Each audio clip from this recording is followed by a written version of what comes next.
Good morning. Welcome back to Planet Doug Behind the Scenes for Thursday, December 22nd, 7 o'clock in the morning. And I'm already busy working on my main project for the day. I'm editing the video of my ferry ride from Port Dickson to Damai. And that already happened a few days ago. I guess that was on December 17th. So 5 days ago, and I'm just getting around to editing that video now. But that's because it essentially took 2 days to reframe the video because I shot it all in 360. And then the reframing process, it takes more time than you'd expect. I do a calculation in my head about, oh, okay, this many video clips, this many minutes, and I think, oh, okay, I can do it in this many hours. And then it usually ends up taking twice that number of hours, and I don't know why. There's something, you have to be really efficient with that process if you're dealing with 44 separate video clips, which is how many I had from the X3 camera. It's a little bit like being on an assembly line. You know how in a factory they work hard to shave just milliseconds or fractions of a second off every movement along the line, and that can translate into a much more efficient process when you take the whole thing into account. So I think with this reframing, you just have to really be efficient and fast in order to do it.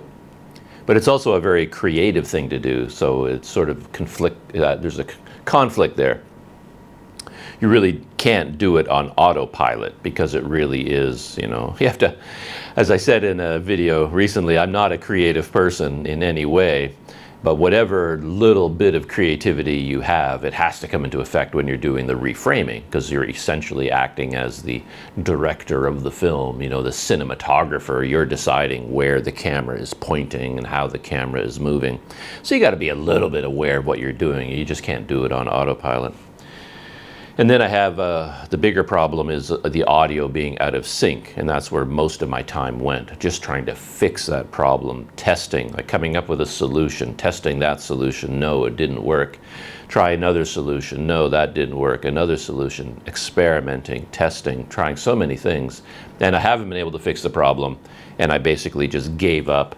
And then I just powered through all the video, reframed all of it, and I haven't even watched any of it. So I don't even know how badly the audio is out of sync on these video clips. I just know that it will be, and I don't know what I'm going to do about it. I may try and fix it to a certain extent while I'm editing, but as I mentioned the other day, the audio being out of sync is not consistent. It's not like the entire clip is out of sync by a quarter of a second and I can just do one adjustment. It drifts further and further and further out of sync as the video plays. So you'd have to make constant micro adjustments along the entire video in order to keep pulling it back into sync. And that would just take forever. And as I've joked in the past, yeah, if you're James Cameron working on Avatar 3, well, you take the time to do that because it has to be perfect. But for a YouTube video, sometimes you just, in my case, yeah, you just got to get it done. So I may end up just posting the whole video with the audio out of sync. Yeah, what else can I do? It's out of sync and I can't fix it. There it is. So the video will have me talking and my lips, me speaking, the audio says one thing and my lips are saying something else because it's way out of sync, and that's very, very annoying. But for this particular video, I don't think I have a choice. Yesterday was an interesting day. I spent much of it reframing video and copying video files and basically working on editing and stuff like that. But I did go out mid-afternoon looking for something to eat, and I also went to the bike shop on my way. I bought a couple of items at the bike shop, cycling gloves with padding on the palms, which I really need. And then I bought a little bag that sits on my bicycle top tube where I can put my smartphone. I didn't go out intending to buy anything like that, but when I saw this bag at the bike shop, I realized just how useful it could be. Because all the cycling that I've been doing around Damai, I've just been holding my smartphone in my pants pocket. And clearly, that over time, that's not a reasonable thing to do. The phone is going to be damaged by sweat and by many things, and it could fall out of my pocket, and I don't know. And it's just annoying having this big phone in your pocket while you're cycling, and your thighs are going up and down, up and down. You can feel the phone, moving around inside your pocket. And of course, every time I want to refer to it, I have to take it out of my pocket, and having it on this little bag will be very convenient, I think. So I picked up the bag and some cycling gloves. And I might go back to the bike shop today and buy a light, like a little light for the front. I never ride at night, so I don't need a headlight to light up the road ahead of me. So I wasn't even going to bother getting a bike light, but they can be very handy at times. Bike lights are very small, lightweight. They sit on the handlebars, and having one is very convenient at times. They're very handy little flashlights to have. And yeah, funny thing at this bike shop, everything they have there looks like it's 1,000 years old. So old, in fact, that the cardboard boxes that the items are in has started to degrade. I mean, they have these, they're from Cat Eye, a Cat Eye, like cycling computer, for example, which I'm also thinking of. I have to replace the one on my bike. And they have Cat Eye flashlights.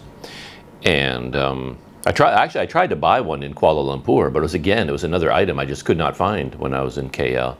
Not the simple, basic little ones that I wanted. They had these high-tech, unbelievably fancy lighting systems that you could put on your bike. But all I wanted was a simple flashlight that runs on 2 AA batteries. Click it in place and you're done.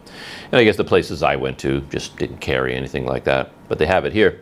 But yeah, these are very basic Cat Eye products, and covered in dust. I mean, I asked the guy, oh, can I take a look at that light? And he brings the box down, and both of our hands just got black with the dust from the boxes. Everything there was just covered because I guess they don't get a lot of customers for accessories. And then the cardboard box that the items came in had, through the heat and the damp and the humidity of Sumatra, had expanded and then just kind of crumbled and falling to pieces. And yeah, they've been hanging up there for a very long time, all these products.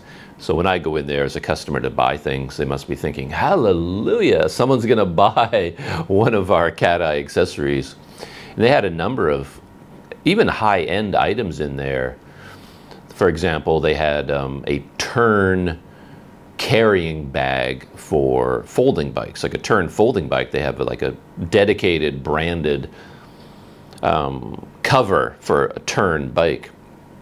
And the chances of someone in Dumai wandering around the city thinking, I wish I could find a Turn folding bike cover. I'd like to buy one of those. I mean, it's almost zero.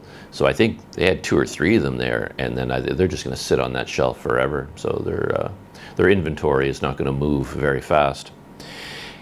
And I found my bakso place, had an amazing lunch of bakso. I'm probably going to go back there again today. I like that so much. Then that was pretty much my entire day, other than reframing video, editing video, shooting a behind-the-scenes video, working on my bike, things like that. It was a very logistics-oriented day. But I was thinking that, actually even before I came here, I was thinking that if I felt like I needed more time in Indonesia, I could always do what I've done in the past, which would be to fly back to Malaysia, spend a bit of time there, leave my bike here in Sumatra, go to Malaysia, hang out there for a little bit, and then come back to Sumatra. And then start all over again with a brand new visa on arrival. And then you can get yourself another 60 days that way. But my experience leaving Port Dickson has told me that in Malaysia, it feels like they are cracking down on that kind of behavior. And yeah, I wouldn't do it now. Like, I would not fly into Malaysia casually anymore, because you'd be lucky to get into the country. Immigration seems to be taking a hard look at people going in and out of the country. So I wouldn't want to do it. But then it occurred to me there's also the option of going to Singapore. And Singapore, you can go there by boat or you can fly. I started off thinking of the Philippines because I love the Philippines, and I thought, oh, you know what? Padang has an international airport. I could book a flight from Padang to the Philippines, spend a month in the Philippines, and then come back here. And that way I could sort of extend my bike tour time for Sumatra. But then I realized, yeah, the Philippines is a bit far. It's an expensive flight relative to flying to Malaysia. And I was hemming and hawing about that plan, just thinking about whether it made any sense or not. It doesn't really make any sense. And then I realized, oh, there's another option, Singapore. Singapore is right there, and it's more expensive than going to Malaysia. Living costs in Singapore, of course, are like through the roof. It's an extremely expensive place, and flights there are more expensive. You'd end up spending a lot of money no matter what you do going to Singapore.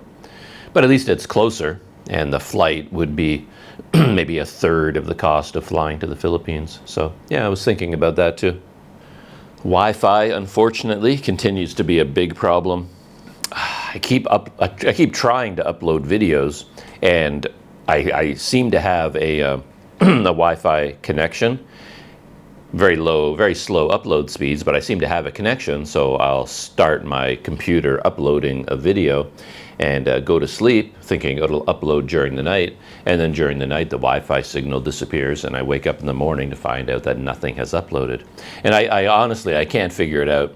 This hotel has, like I said the other day, 5 different Wi-Fi networks, and I keep switching from one to the other on all my various devices, trying to find some combination of device and Wi-Fi network and time of day that actually gets me a Wi-Fi signal inside this room.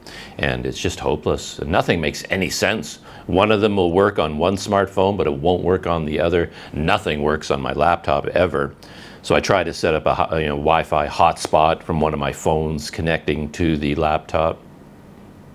Yeah, I still don't understand this laptop at all. I cannot figure it out.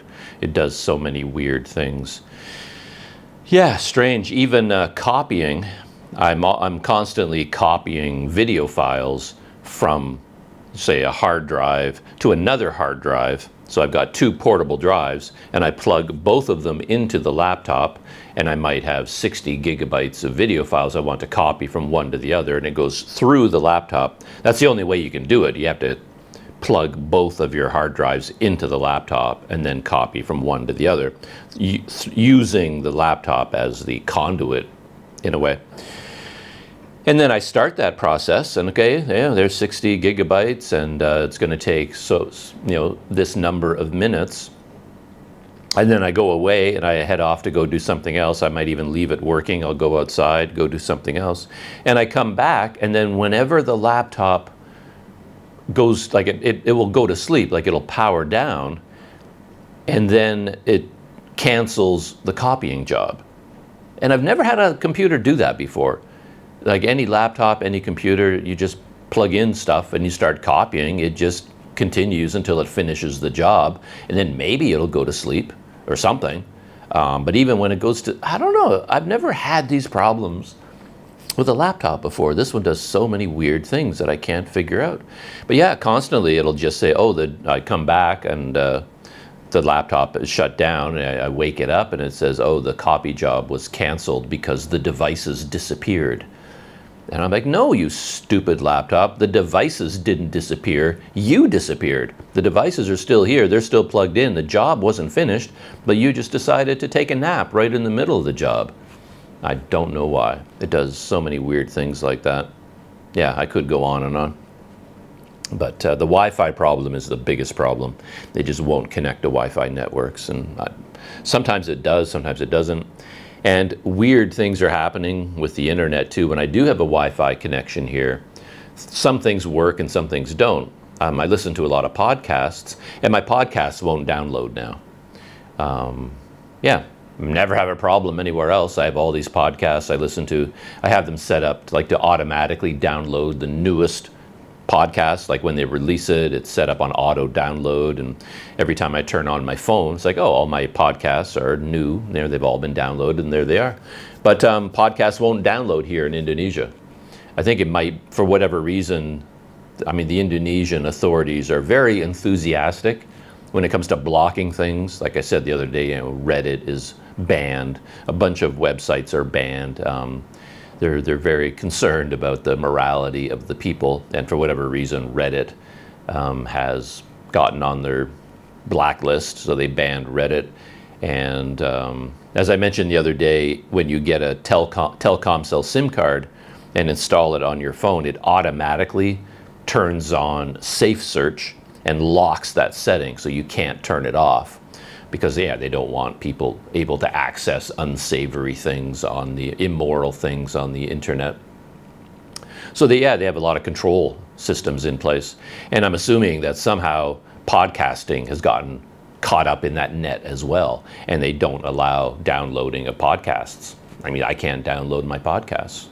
I've been trying and trying and trying, and all the downloads just fail. Yeah, whether I'm using a mobile connection, Wi-Fi connection. I go out into the lobby here to make sure I have a strong Wi-Fi connection, and then, yeah, the podcast won't download. Yeah, very strange. Time for a quick coffee break. Got some water coming to a boil over there. Yeah, this is actually a lot of fun. As I said, I'm editing the ferry trip video, and I'm doing it on my phone as opposed to my laptop. I was just in the mood. And I was talking about how the audio was always out of sync with the video, and all of these videos that were really terrible, I deleted them all and I started over again from the beginning. And what I did with the phone, just one of my many experiments trying to fix this problem, I tried to clear out as much memory from the phone as possible, because I use this phone pretty much only for video editing now. All of my social media and banking and like basically everything to do with the internet, I've moved it to another phone, and this one I tend to reserve only for editing video. So I don't need all those apps anymore, and I thought maybe all those apps were clogging up the memory. And so I started deleting as many apps as I could. I went through all the apps, deleting cache memory, just clearing out as much as I could, thinking maybe that would help. And at first it didn't seem to help. But then I reframed all of the videos again, after started right from the very beginning. And now that I'm editing the video, it doesn't look that bad. I had one video clip that was 10 minutes long of me just talking, and then the longer that 10-minute video went, it started to drift at about the halfway point. The audio drifted out of sync, and then so the second 5-minute half, I cut out that audio track and moved it to line it back up again. So it started off lined up, and then it drifted again out of sync, but not that badly. So, and a lot of the other clips that were shorter were not as bad as they were before, and I was able to adjust them relatively easily. So yeah, I always hate to say some problem has been fixed, because that problem will reappear. It always does. But right now, things are going relatively well, and I'm really enjoying it. I've noticed that there's an interesting psychology to 360 video, because when you reframe the video, that takes a lot of energy, like brain power and physical energy. It's a lot of work. And then you kind of get into that rhythm, you kind of get used to it. But then when you're finished, you have a set of video clips that are just normal flat video, just like you shot it with a GoPro or something. And that's what I pull into the editing program. And then as I work through editing that, it feels so much easier by comparison to how difficult it was with the 360 video. So it's like, I don't know, somehow it feels easier and it's more fun and it's entertaining. So I'm watching the video myself as I'm editing it, and then I'm already thinking about, okay, I want the camera to move in this direction at this point. And then as I'm watching the video, the camera starts to move. And I'm like, oh yeah, I've already done all this. I've already done the reframing. So I don't have to do anything right now. All I'm really doing is looking for mistakes and looking where to cut, what chunks to cut out. And it's just such a relief to do it that way. I don't know.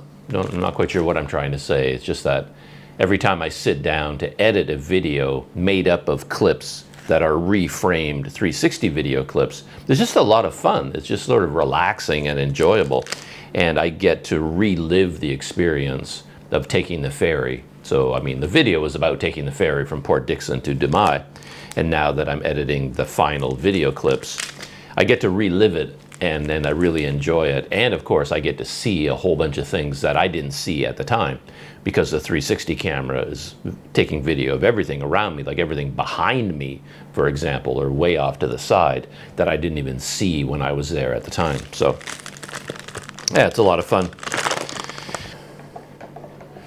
Water came to a boil. The one issue for me is the one that I always have, is that as I'm adding more and more and more video clips to the main video here in the editing program, it's getting longer and longer and longer. So it's going to be a typical Planet Doug video, meaning way too long, way too long. To be honest, when I started this trip, one of my goals was to not do that. I was going to try to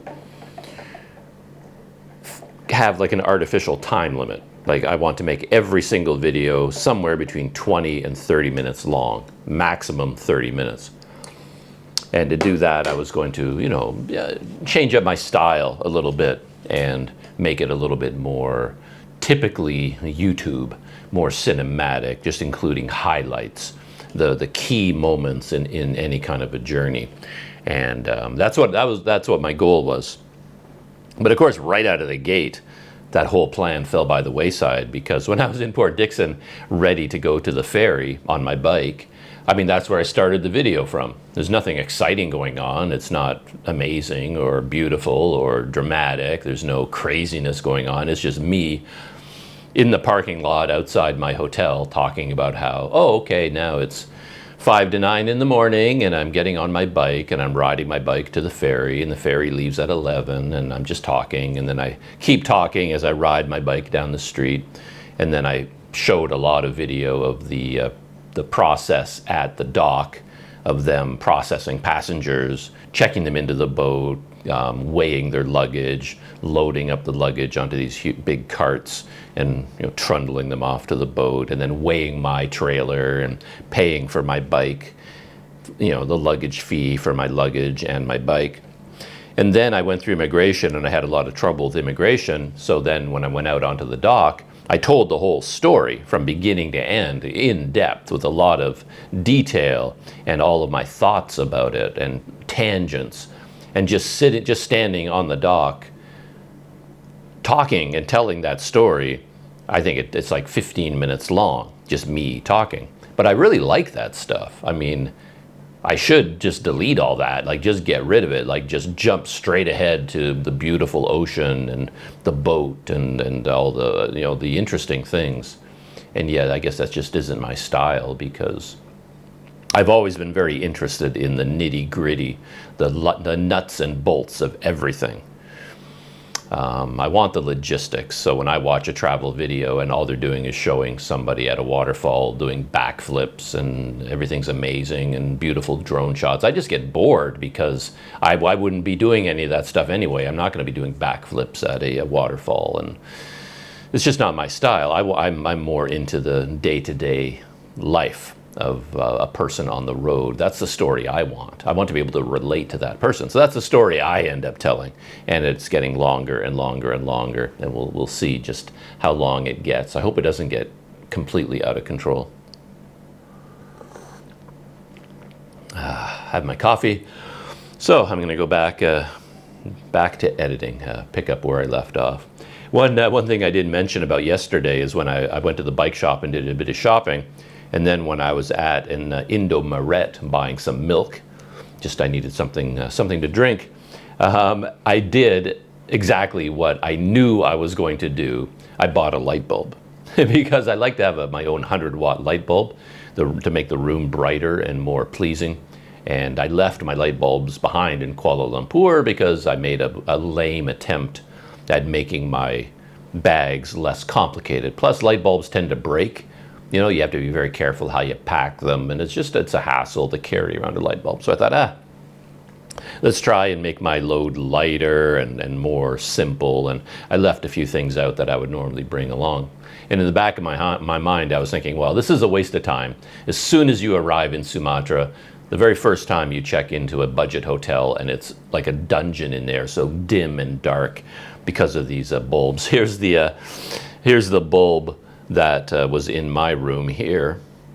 It's like the tiniest thing you can imagine. This thing is it's listed at 3 watts, and it barely tosses out a glow. You know, it sort of adds a glow to the room, you know, like the sun has just set and the last rays of the sun are kind of lighting up the room. But it's not a light bulb. I mean, give me a break. So I pulled this one out, and I even took the glass light fixture and disassembled it and cleaned it because it was black. It was so full of dirt and dust, and so much crap had built up in that thing over the years. It's never been cleaned, I think, since the day the hotel was built. I don't know. It was really awful. And it was so black, the light couldn't even escape through the glass. So I dismantled it and I washed it all in the bathroom, cleaned everything, got it all sparkling.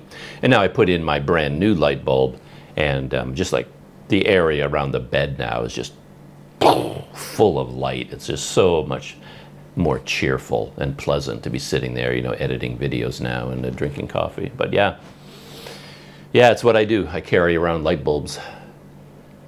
A funny thing too is as I'm editing the video, I notice things about my journey that I didn't bring up in the original video.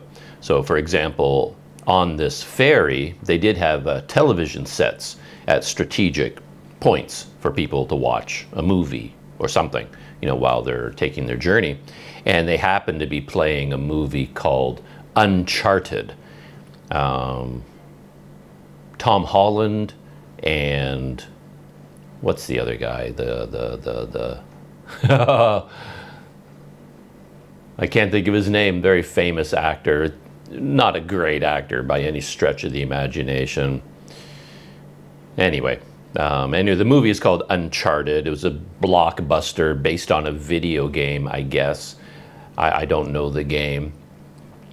And, I mean, that's the movie they were playing on the ferry in a loop. And that was a big part of my journey, but I never mentioned it on the video at all. And I thought I'd bring it up here just for that reason. But, I mean, from my point of view, it's a bad movie. It's a terrible, boring, pointless blockbuster.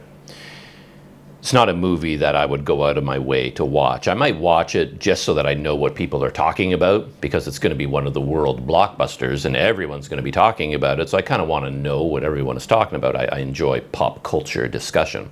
So I might end up watching it at some point, you know, just for fun, but not a great movie.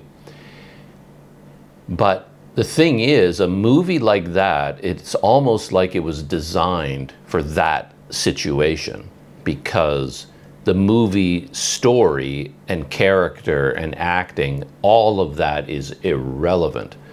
There's no audio, for one thing. They have movies playing on trains, buses, boats, whatever, but there's no audio. So you can't hear what anyone's saying. You have no idea what the story is. And it doesn't matter that you don't know what the story is, because this movie, for all of its faults, is just full of action. Non-stop, crazy action.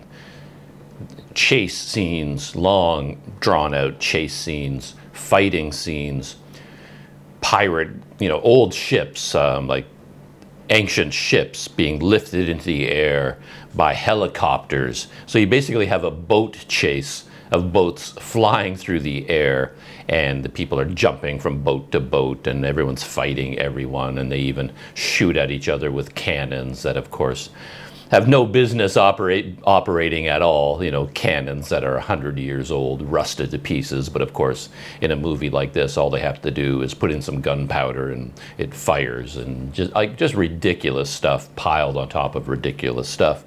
But nobody cares, because all they're doing is sitting in their chair for 2.5 hours on this boat, and they're just watching all this crazy action on the screen. So the fact that it's a terrible movie is irrelevant. All you really need for a movie like that is to have a lot of things happening, a lot of explosions, a lot of punching, a lot of gunfire, a lot of motorcycle chases and jumping from building to building, and beautiful people, and you just sit there and just let it all wash over you, you know? And that's, yeah, I wonder if when they make these movies, do they think about that? Like you have movies all over the world that are playing in restaurants, in bars, on buses, and on all those television screens, they have the audio turned off. And that does not seem to be a barrier because they play it anyway. And nobody cares that they can't hear anything. No one's paying attention to the movie. They're just watching the action. And I wonder if the marketing geniuses at these big studios, they actually take that into account. And they think, yeah, okay, this is like the dumbest movie we've ever made, but 38% of our income is generated from just playing this thing in venues where they're not even going to play the audio anyway. So why should we even care about it?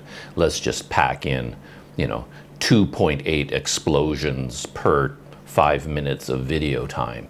And that somehow is the magic formula in terms of making the movie popular around the world, right?